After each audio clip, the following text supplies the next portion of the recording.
Hello, नमस्कार, सुप्रभात, जय हिंद। ये वीडियो जो है सॉफ्टवेयर, इसके इस क्लास में हम थ्योरी और ऑब्जेक्टिव दोनों पढ़ेंगे। चलिए स्टार्ट करते हैं। सॉफ्टवेयर क्या होता है? Software is set of instructions, data और programs use to operate computers and execute specific task. Software क्या है? एक निर्देश, डेटा या प्रोग्राम का समूह है जिसका उपयोग जो है कंप्यूटर संचालित करने और विशिष्ट कार्य को निष्पादित करने के लिए किया जाता है।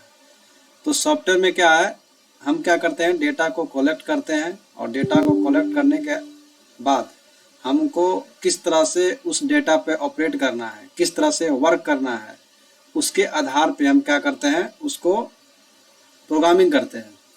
यही होता है सॉफ्टवेयर। ठीक है, तो अगर सॉफ्टवेयर में एग्जाम में पूछा जाता है कि सॉफ्टवेयर क्या है, तो सेट ऑफ इंस्ट्रक्शन को ही बोलते हैं सॉफ्टवेयर।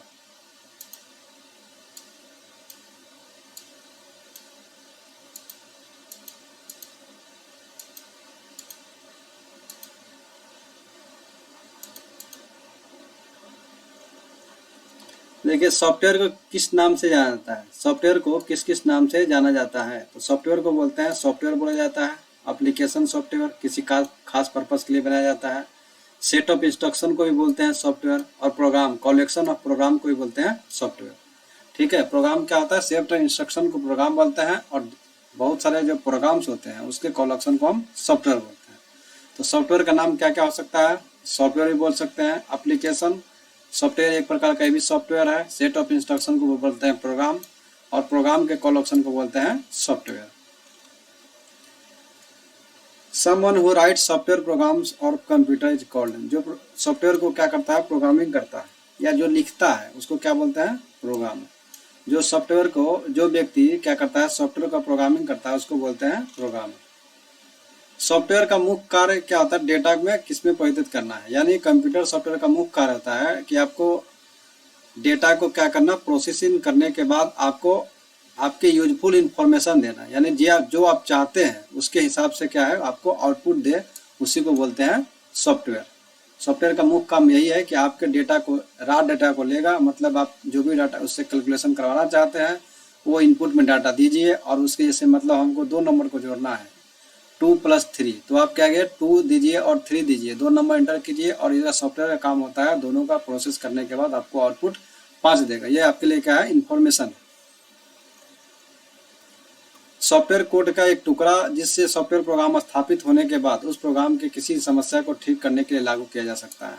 जैसे क्या होता है, कोई सॉफ्टवेयर में कोई भी, अगर आपको कहीं भी कोई एरर आता है, यानी किसी खास स्पेसिफिक पार्ट में कोई एरर आता है, तो उस एरर को रिमूव करने के लिए क्या करते हैं, जो प्रोग्रामिंग करके फिर से जो रिपेयर कर रहे हैं उसको बोलते हैं पैच। क्या बोलते हैं? पैच। ये क्या होता है, एक पीस ऑफ सॉफ्टवेयर का एक छोटा सा पार्ट होता है जिसको हम क्या करते हैं, उस जिसमें समस्या आ रही है उसको ठीक करने के लिए हम क्या करते हैं, उसका यूज करते हैं, उसको बोलते हैं पैच।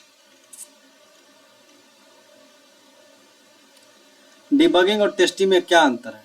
डिबगिंग और टेस्टिंग, टेस्टिंग क्या एक प्रकार का प्रोसेस है जिसमें हम क्या करते हैं, त्रुटि को दूर करते हैं। ठीक है, तो देखिए, बग, जो कंप्यूटर में जो एरर होता है उसको हम क्या कहते हैं, बग बोलते हैं। आपको ध्यान रखना है कि कंप्यूटर में जो एरर होता है उसको बोलते हैं बग, और उस बग यानी त्रुटि को दूर करने के लिए हम जो परीक्षण करते हैं उसको बोलते हैं टेस्टिंग।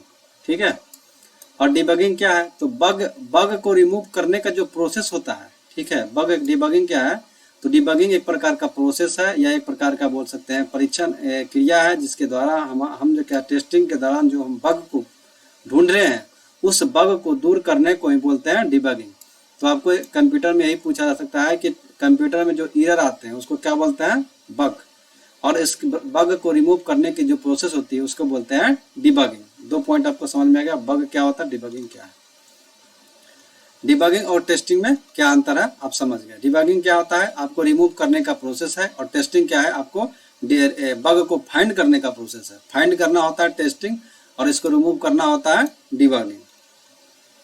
अब देखिए, सॉफ्टवेयर क्या होता है, दो प्रकार के से मिलना, दो प्रकार से सॉफ्टवेयर होते हैं, एक एप्लीकेशन सॉफ्टवेयर और एक सिस्टम सॉफ्टवेयर। देखिए, अब इस तरह का से क्लासिफिकेशन करते हैं कि कंप्यूटर सॉफ्टवेयर कितने पार्ट में डिवाइड किया गया है। ये दो मुख्यतः होते हैं, सिस्टम सॉफ्टवेयर और एक एप्लीकेशन सॉफ्टवेयर। सिस्टम सॉफ्टवेयर में आपका ऑपरेटिंग सिस्टम, डिवाइस ड्राइवर और यूटिलिटी प्रोग्राम होते हैं।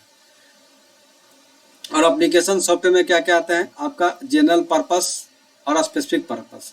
जैसे आपका जनरल पर्पस के लिए वर्ड प्रोसेसिंग क्या है कि जनरल पर्पस के लिए यानी सभी को इसको यूज कर सकता है, तो इसको बोलते हैं जनरल पर्पस। स्प्रेडशीट यानी एक्सेल क्या है आप जनरल पर्पस। प्रेजेंटेशन मैंने पावर पॉइंट में हम जो प्रेजेंटेशन बनाते हैं वह किस पर्पस से बनाते हैं, वो सभी के लिए बना सकते हैं, सभी कोई बना सकता है उससे, वो जनरल पर्पस हो गया।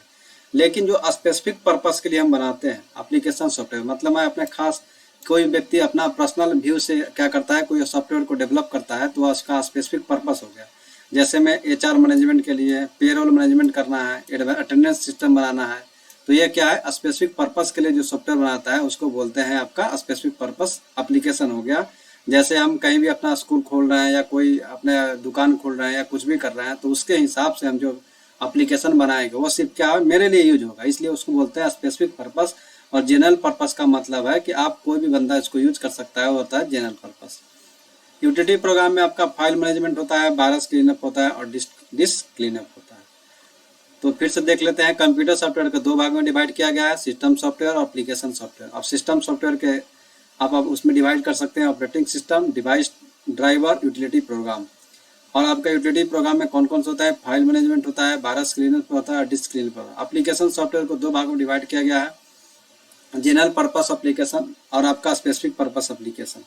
जनरल पर्पस का मतलब होता है कोई भी आप आदमी यूज कर सकता है, जनरल सभी के लिए वो यूज कर सकता है, वर्ड प्रोसेसिंग किसी के लिए वो खास नहीं है, इसलिए बोला गया इसको जनरल।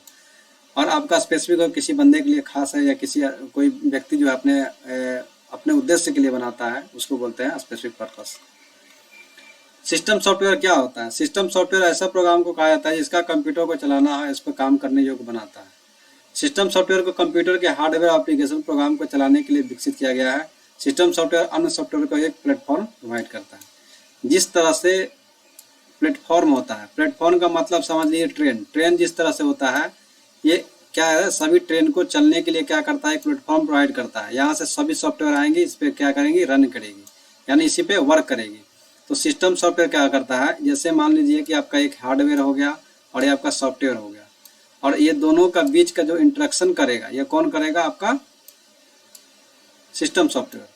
तो सिस्टम सॉफ्टवेयर का काम होता है हार्डवेयर और आपका सॉफ्टवेयर के बीच को दोनों के बीच को जोड़ना, यानी इंटरेक्शन करना दोनों के बीच, ये होता है सिस्टम सॉफ्टवेयर का काम होता है। सिस्टम सॉफ्टवेयर प्रोग्राम होता है, ये भी एक प्रकार का प्रोग्रामिंग है, यानी ये भी एक प्रकार का सॉफ्टवेयर है जिसका उपयोग क्या करता है कंप्यूटर को चलाने के लिए, कंप्यूटर चलाने के लिए बनाता है। और सिस्टम सॉफ्टवेयर को कंप्यूटर के हार्डवेयर और एप्लीकेशन प्रोग्राम को चलाने के लिए विकसित किया गया है। मतलब यहाँ पर जो सॉफ्टवेयर है इसको रन कहाँ करेगा, तो रन तो करेगा आपको, ये क्या करेगा आपको दोनों के बीच हार्डवेयर और सॉफ्टवेयर के बीच का जो है कनेक्शन डिवाइड प्रोवाइड करता है, यह होता है सिस्टम सॉफ्टवेयर। तो सिस्टम सॉफ्टवेयर एक प्लेटफॉर्म प्रोवाइड करता है जो भी कोई भी एप्लीकेशन क्या करे उससे उस पर रन कर सके, इसलिए सिस्टम सॉफ्टवेयर। अब सिस्टम सॉफ्टवेयर के उदाहरण देख लेते हैं। तो ऑपरेटिंग सिस्टम हो गया, डिवाइस ड्राइवर हो गया, लैंग्वेज ट्रांसलेटर। लैंग्वेज ट्रांसलेटर दो प्रकार के होते हैं, तीन प्रकार के हो गए, कंपाइलर, इंटरप्रेटर और असेंबलर। कंपाइलर क्या करते हैं, ये क्या करते हैं हाई लेवल लैंग्वेज को आपका मशीनी लैंग्वेज में कन्वर्ट करते हैं, ताकि क्या करें मशीन आपको उसकी भाषा को आपका समझ सके और उसके अनुसार क्या करें आपको प्रोसेस करे। एक होता है यूटिलिटी सॉफ्टवेयर, फर्मवेयर सॉफ्टवेयर, ये आपका ऑपरेटिंग सिस्टम सॉफ्टवेयर के भाग है। तो आपको याद रखना है ऑपरेटिंग सिस्टम हो गया, ऑपरेटिंग सिस्टम हो गया, उसके बाद आपका डिवाइस ड्राइवर हो गया, उसके बाद लैंग्वेज ट्रांसलेटर और उसके बाद कंपाइलर, इंटरप्रेटर और असेंबलर, ये हो गए। और यूटिलिटी सॉफ्टवेयर और फॉर्म सॉफ्टवेयर ये क्या है ऑपरेटिंग सिस्टम सॉफ्टवेयर के भाग है। अब देखते हैं सिस्टम सॉफ्टवेयर के उदाहरण क्या क्या हो सकते हैं। सिस्टम सॉफ्टवेयर के उदाहरण देख लेते हैं।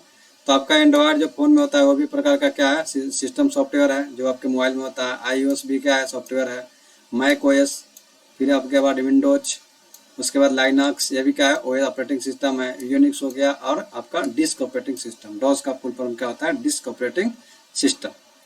ठीक है, तो ये आपके हैं आपका ऑपरेटिंग सिस्टम है। इसमें आपको एग्जाम में पूछ जाता है कि इनमें से कौन सा ऑपरेटिंग सिस्टम नहीं है, तो आपको ध्यान रखना है डॉस क्या है ऑपरेटिंग सिस्टम है, यूनिक्स क्या है ऑपरेटिंग सिस्टम है, लाइनक्स क्या है ऑपरेटिंग सिस्टम है, विंडोज है, मैक OS है, iOS है, एंड्रॉयड, ये सभी क्या है ऑपरेटिंग सिस्टम। तो आपको चार में से दे देगा किसमें से आप रिमूव मतलब छांटिए कौन सा, आपको दे देगा तीन दे देगा ऑपरेटिंग सिस्टम, एक दे देगा आपका MS वर्ड एक्सेल या कुछ भी, तो आपको क्या करना है उसमें छांट लेना है। सिस्टम सॉफ्टवेयर के उदाहरण आपको देख लीजिए। सिस्टम सॉफ्टवेयर के उदाहरण के डिवाइस ड्राइवर में क्या क्या आते हैं, जैसे हम क्या करते हैं, डिवाइस ड्राइवर में आपका प्रिंटर का ड्राइवर इंस्टॉल करते हैं, मदरबोर्ड का ड्राइवर, आपका network adapter driver, RAM driver, VGA driver, ये सब क्या है, ये भी क्या एक प्रकार का सिस्टम सॉफ्टवेयर का उदाहरण है। आपको ये भी ध्यान रखना है, जितने भी ड्राइवर है वो भी क्या है, सिस्टम सॉफ्टवेयर के उदाहरण है। यूटिलिटी सॉफ्टवेयर में क्या है, यूटिलिटी सॉफ्टवेयर में जैसे आप एंटीवायरस हो गया, डेटा बैकअप हो गया, डेटा रिकवरी हो गया, फायरवॉल हो गया, disk defragmentation, disk compression, system diagnosis, Microsoft Defender, Norton 30 ये आपका एंटीवायरस है, आपका my cafe total protection virus है, विनजीप ये भी क्या प्रकार का है, आपको फाइल को कंप्रेस करने के लिए है, विनरार और ये बैकअप, ये क्या है, यूटिलिटी सॉफ्टवेयर के उदाहरण है। ये भी सिस्टम सॉफ्टवेयर का ही भाग है। ये भी क्या करता है, एक प्रकार का आपको क्या बोलते हैं, एप्लीकेशन को रन कराने के लिए एक प्रकार का ये भी प्लेटफॉर्म प्रोवाइड कराता है।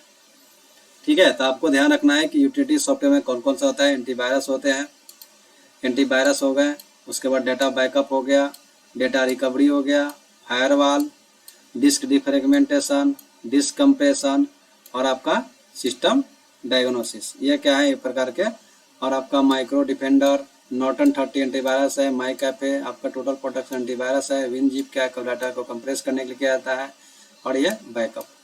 ठीक है, अब आते हैं सिस्टम सॉफ्टवेयर के उदाहरण हम देख लिए सिस्टम सॉफ्टवेयर। अब आते हैं लैंग्वेज ट्रांसलेटर। लैंग्वेज ट्रांसलेटर ये भी क्या है एक प्रकार का सिस्टम सॉफ्टवेयर के उदाहरण है। तो लैंग्वेज ट्रांसलेटर में आप देखते हैं कंपाइलर, इंटरप्रेटर और असेंबलर, ये तीन भी क्या है, जैसे कंपाइलर, इंटरप्रेटर क्या है, ये तीनों क्या है एक प्रकार का लैंग्वेज ट्रांसलेटर है, जो क्या करते हैं हाई लेवल लैंग्वेज को आपको मशीनी लैंग्वेज में कन्वर्ट करते हैं। तो ये तीनों प्रकार का क्या है, इंटरप्रेटर बोलते हैं इसको, क्या लैंग्वेज ट्रांसलेटर।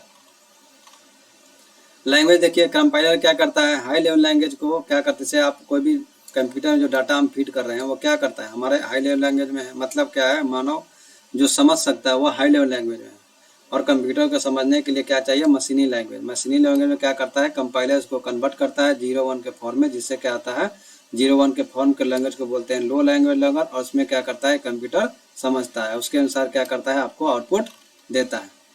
अब कंपाइलर के बारे में जाते हैं, कंपाइलर होता है क्या है, कंपाइलर एक ऐसा प्रोग्राम है जो हाई लेवल लैंग्वेज को कोड, हाई लेवल लिखे गए कोड को लो लेवल लैंग्वेज में बदलता है, प्रोग्राम को आसानी से एग्जीक्यूट कर सके।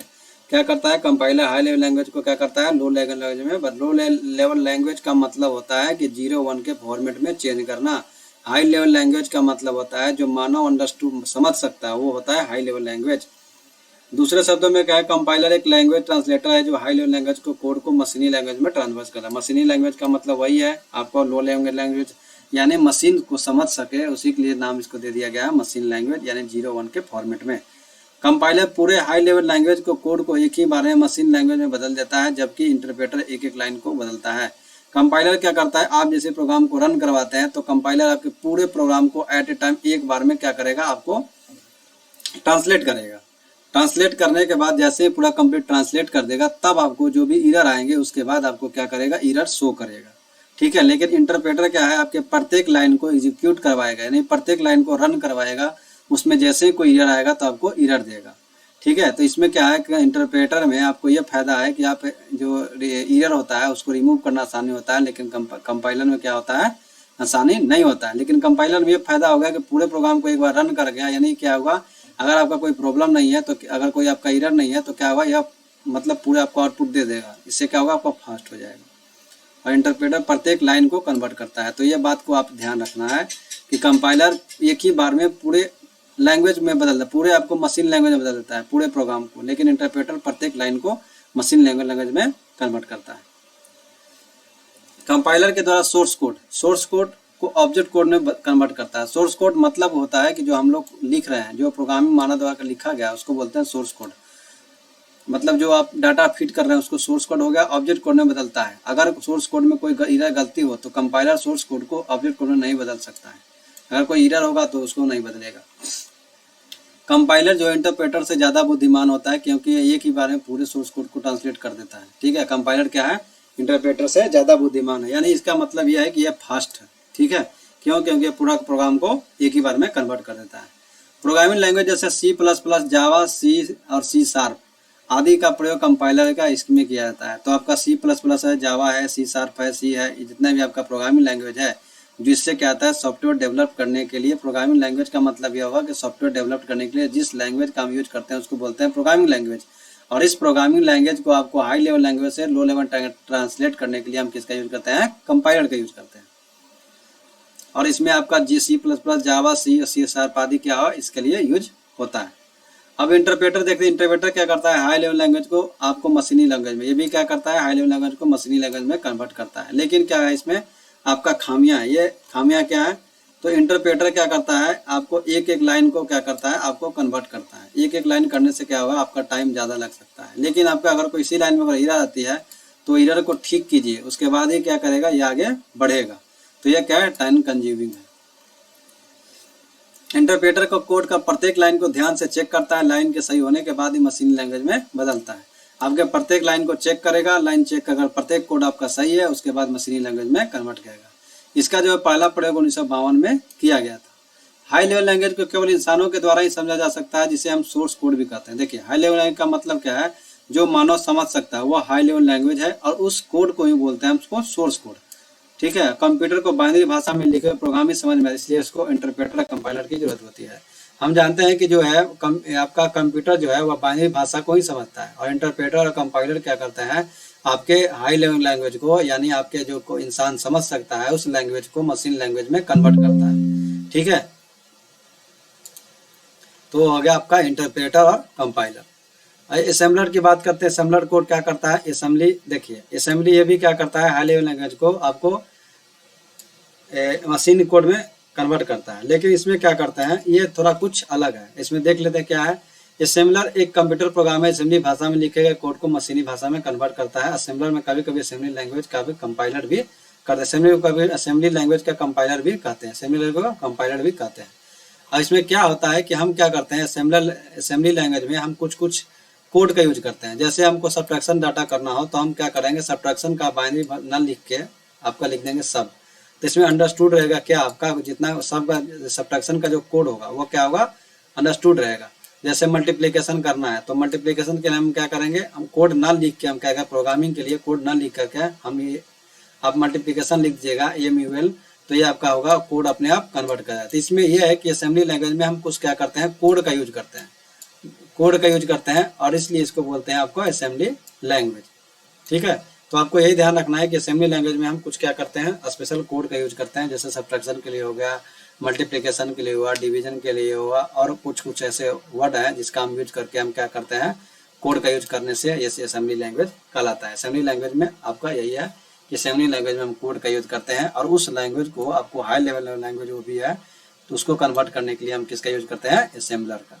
ठीक है, समझ में आ गया होगा। सिस्टम सॉफ्टवेयर के उदाहरण अब देख लिए थे, कौन कौन सा है आपका, एक और बचा है फर्मवेयर। फर्मवेयर क्या होता है, फर्मवेयर हार्डवेयर सॉफ्टवेयर। फर्मवेयर का होता है जैसे कि इसमें उसमें इनबिल्ट रहता है आपका फर्मवेयर और हार्डवेयर। ठीक है, जैसे में बायोस भी क्या है, एक प्रकार का फर्मवेयर है, रिमोट भी फर्मवेयर है, ट्रैफिक लाइट सिग्नल भी क्या एक प्रकार का फर्मवेयर, और एम्बेडेड सॉफ्टवेयर सिस्टम उसी को बोलते हैं, जिसमें क्या है एम्बेडेड सिस्टम का मतलब हार्डवेयर सॉफ्टवेयर दोनों इनबिल्ट हो, उसको बोलते हैं एम्बेडेड सिस्टम। ठीक है, जैसे में बायोस में क्या है, बेसिक इनपुट आउटपुट सिस्टम है, ये क्या करता है आपके जितने भी आप जैसे सिस्टम ऑन करते हैं तो बायोस क्या करता है, आपके हार्ड सॉफ्टवेयर को आपको क्या बोलते हैं, आपको